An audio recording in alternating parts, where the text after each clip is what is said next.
So when Donald Trump talks about mass deportations, he frames it as a crusade to protect American jobs. The reality, though, is far different. Deporting millions of immigrants not only opens up less opportunities for U.S. workers, it collapses industries, shrinks consumer demand, and destroys jobs the very middle class families Trump claims to champion rely on. Now, immigrants are deeply woven into the U.S. workforce. They make up about 17 to 18% of all workers nationwide, according to the Bureau of Labor Statistics. But in key industries, the concentration is far higher, roughly 47% in agriculture, 25% of construction, and 23% of hospitality.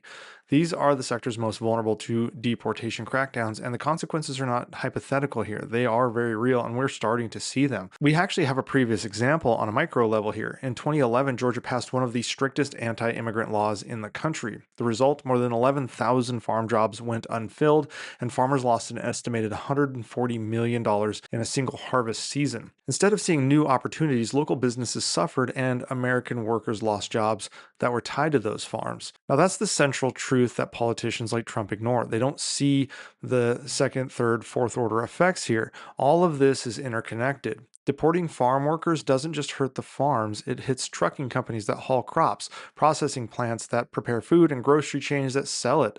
The U.S. Department of Agriculture has found that every single farm worker job supports more than three additional jobs upstream and downstream. Remove the first link in the chain, and the rest collapses. The economic damage doesn't stop there. Immigrants aren't just workers, they're consumers. Pew Research estimates that immigrant households contribute $1.6 trillion in spending every year. Deport millions of people, and you don't just cut labor supply, you cut demand. Fewer shoppers means fewer sales at small businesses. The Cato Institute calculated that deporting all 11 million undocumented immigrants would shrink U.S. GDP by 5.7%, or $1.6 trillion over 2 decades. That is an economic self-inflicted wound that is larger than the 2008 recession. There is also the issue of demographics. America is getting older faster. By 2030, 1 in 5 Americans will be 65 or older. At the same time, immigrants are disproportionately younger and often take on physically demanding jobs that older Americans no longer want, such as roofing, construction, or even elder care. Deporting them accelerates labor shortages. The healthcare sector alone is projected to face more than 500,000 vacancies by 2035, and removing immigrant workers would make these shortages unmanageable and drive up the cost of healthcare for every family struggling to care for aging parents. Critics often argue that immigrants drag down wages, but serious research doesn't back this up. A landmark 2016 study by the National Academies of Sciences found little to no negative effects on wages for native-born workers, and in many cases, modest increases due to complementary skills.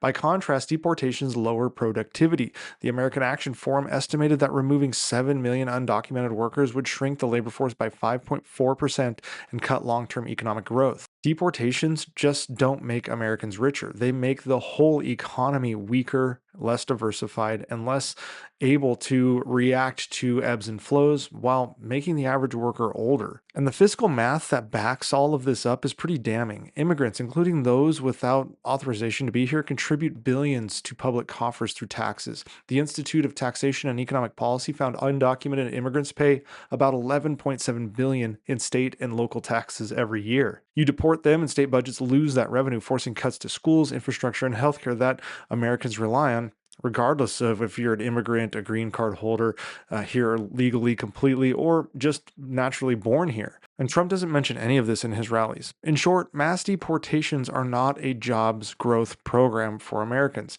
They are a recipe for widespread layoffs, shrinking paychecks, and a weaker economy. And we actually are starting to feel this coupled with the tariffs across the board in middle America. These types of policies devastate farms, shutter small businesses, and worsen labor shortages, as well as drain state budgets that are trying to prop up their struggling farmers.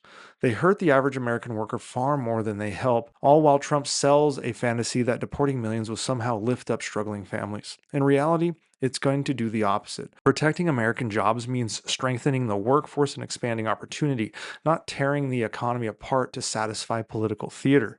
Mass deportations will leave Americans with fewer jobs, higher costs, and a country that is poorer and less competitive.